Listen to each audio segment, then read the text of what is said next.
Et allô tout le monde, j'espère que vous allez bien et bienvenue dans ce nouvel épisode dans lequel on va parler d'un point qui me tient vraiment à cœur. Ça fait longtemps que je voulais faire cette vidéo et j'en profite de la faire un petit peu en avance vu que je serai en voyage et donc je vous fais une vidéo un petit peu plus institutionnelle et on va parler d'un point extrêmement important et c'est aussi un petit peu axé motivation. Donc aujourd'hui on va parler d'un concept que j'appelle optimiser contre accumuler. Et évidemment il s'agit en aucun cas de conseils en investissement, ici je vous partage juste ce que je fais.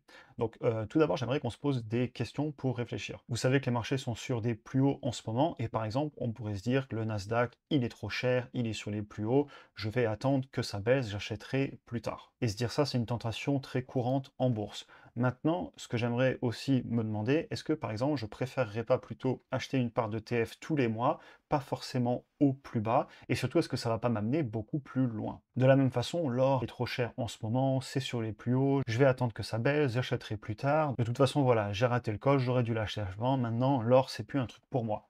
Et d'un autre côté, je pourrais me dire, est-ce que je préfère pas acheter une pièce tous les ans, même si c'est pas un prix parfait, faire ça depuis 5 ans, 6 ans, 7 ans, et au final, avoir accumulé plein de pièces d'or, et effectivement, être sur les plus hauts avec plusieurs pièces, plutôt que d'en acheter une au point bas, ou de pas en acheter du tout.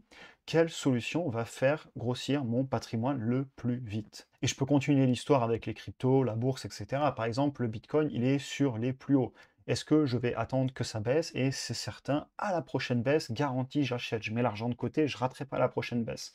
Mais en attendant, bah, je vais peut-être dépenser de l'argent ailleurs, oublier ce que j'avais dit, et lors de la prochaine baisse, j'achèterai jamais autant que si j'avais acheté chaque mois.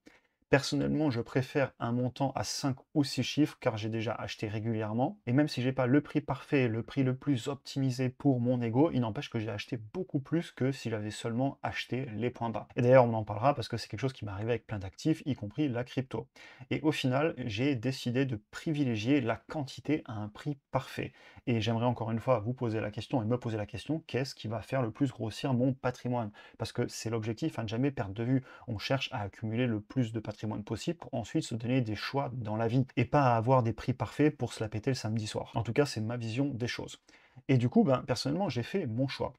Le prix, il va monter, il va baisser. On aura des meilleurs points d'entrée à un moment, et à un moment, on va acheter un petit peu trop cher, et si on avait attendu 3 jours de plus, on aurait pu acheter un peu moins cher. Mais seulement se concentrer sur le prix, ça vous amènera pas aussi loin que si vous accumulez, accumulez, accumulez.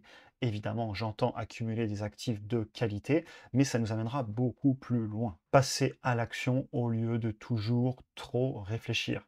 Évidemment, le prix, il est important et je cherche aussi à acheter au bon prix, à faire de bonnes affaires, notamment en action, et c'est en grande partie pour ça que vous êtes sur la chaîne. Et d'ailleurs, ce type de vidéos, je sais qu'elles feront moins de vues, mais pour moi, elles sont tout aussi, voire plus importantes que les analyses d'action. Et pour ceux qui regardent, eh bien, c'est ce genre de vidéo qui va vous amener le plus loin possible, au-delà d'évidemment acheter des bonnes actions, c'est important, on est là pour ça. Mais au final, ce qui compte, c'est pas l'action parfaite au prix parfait, c'est combien j'ai d'actions, combien j'ai de pièces d'or, combien j'ai de cryptoactifs. Et on peut très facilement relativiser. Personnellement, j'aurais aimé acheter du Bitcoin à 400 $, mais il s'avère que j'ai commencé mon DCA à 4000 $. Et j'ai continué mon DCA quand on est monté au-delà des 10 000, au-delà des 15 000, au-delà des 20 000. Aujourd'hui, on a passé les 70 000 $. Et le DCA que j'ai commencé à l'époque, si je ne l'avais pas fait, jamais j'aurais accumulé autant sur quelque actif que ce soit. Et on peut faire pareil avec des actions. J'aurais aimé acheter les actions Apple à 5 $. Ben, il s'avère que je les ai achetées à 50 $ en juillet-août 2019.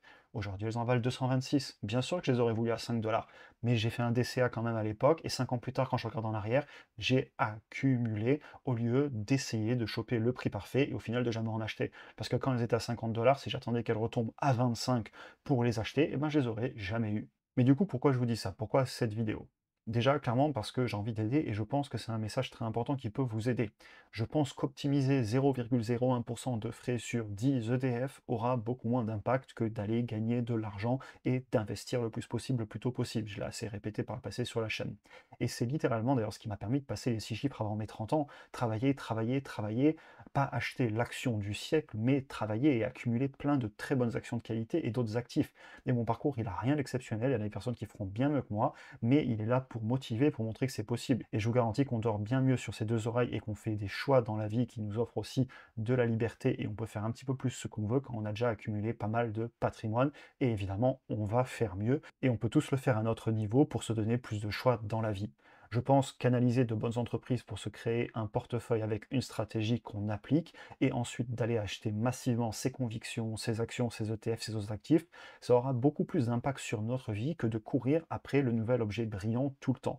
Se concentrer sur une stratégie que l'on a choisie pour ensuite vraiment pouvoir aller au prochain niveau. Alors oui, du coup, c'est pas sexy, c'est un peu ennuyeux car j'achète souvent les mêmes actifs. Et d'ailleurs, comme vous le savez, vous me proposez beaucoup d'actions sur la chaîne et j'ai analysé des centaines d'actions depuis mes débuts et je dis non à pratiquement tout. Mais bon, si ça me permet au final d'avoir un patrimoine qui monte plus parce que je sais ce que j'achète, j'ai mes convictions, je vais donc moins paniquer, moins être émotionnel et pouvoir aller me concentrer sur alimenter mon compte plutôt que d'essayer de l'optimiser tout le temps, eh bien je vais clairement dormir sur mes deux oreilles parce que je sais ce que j'ai acheté, je l'ai analysé, je sais pourquoi je l'ai acheté et maintenant j'alimente, j'alimente, j'alimente et j'arrête de tout le temps me poser trop de questions. Évidemment, je continue mes analyses, je continue à rechercher de nouvelles entreprises, mais ma stratégie, elle est en place, elle est actée, et c'est elle qui va m'amener plus loin, bien plus que le nouvel objet brillant. Parce qu'au final, pour moi, ce qu'on doit viser, c'est le patrimoine le plus conséquent possible, le plus tôt possible, et ça sera le mieux pour nous. Après, que je vende plus tard, que j'en retire du rendement, que j'emprunte contre pour éviter d'être taxé, que je vende des options pour récolter des primes, on verra plus tard la stratégie que j'utiliserai, et je ne veux pas trop polluer mon cerveau avec ça maintenant.